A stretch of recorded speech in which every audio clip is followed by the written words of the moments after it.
Welcome back. ये कहानी है दिल्ली के डिफेंस कॉलोनी की। डिफेंस कॉलोनी में एक लड़का रहा करता था जिसका नाम अरबाज़ था। अरबाज़ का एक छोटा भाई था जिसका नाम आज़ाद था। ये कहानी उस वक्त की है कि जब अरबाज़ की शादी होने वाली थी। अरबाज़ की शादी को सिर्फ 2 ही दिन बाकी थे। अरबाज़ को हर वक्त भूतों की कहानी सुनना, भूतों के बारे में पढ़ना, भूतों के ही बारे में सुनना बहुत ज़्यादा अच्छा लगता था। वो हमेशा से चाहता था कि वो भी किसी न किसी आत्मा को देखे या किसी भूत को देखे। आखिर ये सब कुछ सच भी होता है या झूठ, उसको ये कभी भी विश्वास नहीं हुआ करता था।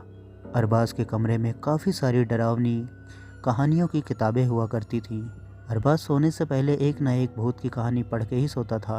अरबाज़ ज़्यादातर डरावने कपड़े पहनना पसंद करता था, जिस कपड़े के ऊपर कोई हड्डी की खोपड़ी छपी हो या फिर किसी भूत का चेहरा हो। उसे हर चीज़ भूतिया चाहिए होती थी।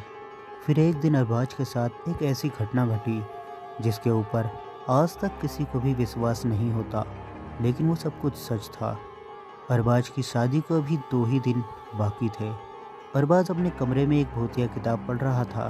किताब पढ़ते पढ़ते ही अरबाज को नींद आ गई और वो सो गया। सोते वक्त जो कहानी अरबाज पढ़ रहा था उसमें किसी बहुत ही घने जंगल का जिक्र हो रहा था। अरबाज को अपने सपने में भी वही जंगल दिखने लगा और उस जंगल के बीचों बीच में अरबाज अपने आप को खड़ा हुआ देख रहा था। अरबाज उस जंगल के अंदर खड़ा हुआ था। फिर उसे एक छोटी सी गुफा नज़र आई। अरबाज उस गुफा के करीब गया तो उसे ऐसा लगा जैसे कि अंदर कोई खड़ा हुआ है, इसलिए अरबाज उस गुफा से दूर हो गया। फिर कुछ ही देर में उस गुफा से किसी के भाग के बाहर आने की आवाज़ आने लगी। अरबाज ने उसकी आवाज़ सुनकर उस गुफा से काफ़ी दूर चला गया।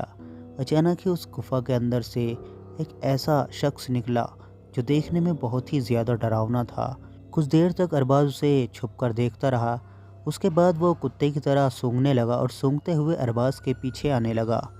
जब अरबाज ने देखा वो अरबाज के काफ़ी करीब आ चुका है तो अरबाज अपनी छुपी हुई जगह से निकलकर भागने लगा और अरबाज के पीछे वो शैतान भी भागने लगा।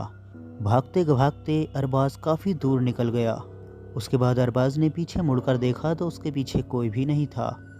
लेकिन ये कोई ज़्यादा डरने वाली बात नहीं थी। डरने वाली बात तो ये थी जब सवेरा हुआ और अरबाज का छोटा भाई अरबाज को उसके कमरे में बुलाने के लिए गया तो उसने देखा कि अरबाज अपने कमरे में नहीं था। उसके बाद अरबाज के घर वालों ने अरबाज को ढूंढना शुरू कर दिया। उन्होंने अरबाज के सभी दोस्तों के घर पे फ़ोन करके भी पता कर लिया, लेकिन अरबाज कहीं भी नहीं था। अरबाज को वो जंगल सपने में नज़र आ रहा था, लेकिन अब हकीकत में अरबाज उसी जंगल में खो चुका था। इधर अरबाज के घर वाले बहुत ही ज़्यादा परेशान हो चुके थे क्योंकि अरबाज 2 दिनों से नहीं मिल रहा था। पास के पुलिस स्टेशन में भी उन लोगों ने कंप्लेंट करा दी थी और पुलिस वाले भी काफ़ी जगह अरबाज को ढूंढ चुके थे। देखते ही देखते दिन बीतते चले गए और उन लोगों ने अखबारों में, टीवी चैनलों पर हर एक जगह अरबाज की खबर लगा दी, लेकिन अरबाज का कहीं भी अता पता नहीं था। अरबाज की शादी भी होने वाली थी, इस वजह से अरबाज के ससुराल वाले भी बहुत ज़्यादा परेशान थे। उन लोगों ने भी अरबाज को ढूंढने के लिए हर एक जगह अरबाज के छोटे छोटे वेबलेट चिपकाने शुरू कर दिए। उधर जंगल में अरबाज बहुत ज़्यादा परेशान था। जब भी उसे भूख लगती तो वो पेड़ों के पत्ते खाने लगता था, छोटी छोटी घासें और अजीब अजीब से फल और फूल खा करके वो अपना गुजारा कर रहा था। लेकिन उसे सिर्फ यही एक परेशानी नहीं थी। अब अरबाज जिस जगह था उस जगह दूर दूर तक सिर्फ और सिर्फ उसे आत्माएं ही नज़र आ रही थी। ऐसा लग रहा था कि वो आत्माएं अरबाज को देख नहीं पा रही हैं और वो सभी आत्माएं इधर से उधर उड़ती हुई नज़र आ रही थी। लेकिन वहीं कुछ ऐसे भी शैतान थे जो अरबाज को देख पा रहे थे और उन्हीं शैतानों से अरबाज भागा भागा फिर रहा था। फिर उसी जंगल में भागते भागते अरबाज एक ऐसी जगह पर पहुंचा जहां पर टूटे फूटे बहुत ही सारे पत्थर और पहाड़ पड़े हुए थे। अरबाज हर वक्त उस जंगल में छुपा छुपा फिरता था क्योंकि कुछ डरावने शैतान अरबाज को हर वक्त ढूंढते रहते थे। अरबाज उन्हीं पहाड़ों में छुप गया। कुछ देर के बाद अरबाज को 2 शख्स उसकी ओर आते हुए नजर आए। फिर अरबाज उन्हीं पत्थरों के बीचों बीच में काफ़ी ज़्यादा अंदर घुस गया। अब अरबाज अपने आप को बिल्कुल सेफ महसूस कर रहा था। लेकिन फिर अचानक ही अरबाज ने देखा तो उसके बगल में वही दोनों शैतान की शक्ल वाले आदमी खड़े हुए थे। फिर उसमें से एक आदमी ने अपने पास से एक रस्सी निकाली और अरबाज़ के गले में बांध दी और अरबाज़ को खींचते हुए वहाँ से उन्होंने बाहर निकाला और अरबाज़ को घसीटते हुए बहुत दूर ले गए। जब अरबाज़ काफ़ी दूर तक निकल चुका था तो अरबाज़ को एक बहुत ही बड़ी गुफ़ा नज़र आई, जिस गुफ़ा के अंदर वो अरबाज़ को खींचते हुए ले जा रहे थे। उस गुफ़ा के अंदर ले जाकर उन दोनों ने अरबाज़ को एक तरफ बांध दिया। अरबाज़ ने देखा तो उस गुफ़ा के अंदर बहुत सारे हड्डियों के कंकाल पड़े हुए थे। ये सब देखकर अरबाज़ बहुत ही ज़्यादा डर गया और सोचने लगा आखिर मैं ये कहाँ फंस गया।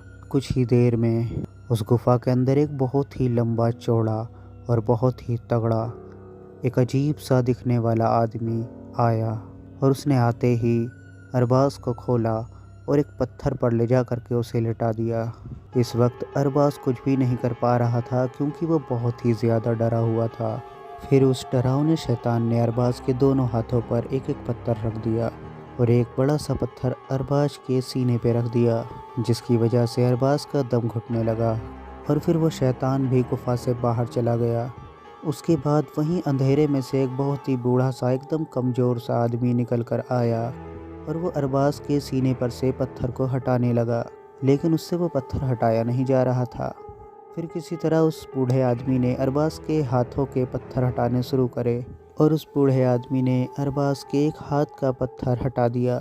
फिर अरबाज़ ने भी काफ़ी ज़ोर लगाया और अपने सीने से वो पत्थर हटा लिया और किसी तरह उस पत्थर पे से अरबाज़ निकल गया। उसके बाद उस आदमी से पूछने लगा कि तुम कौन हो बाबा।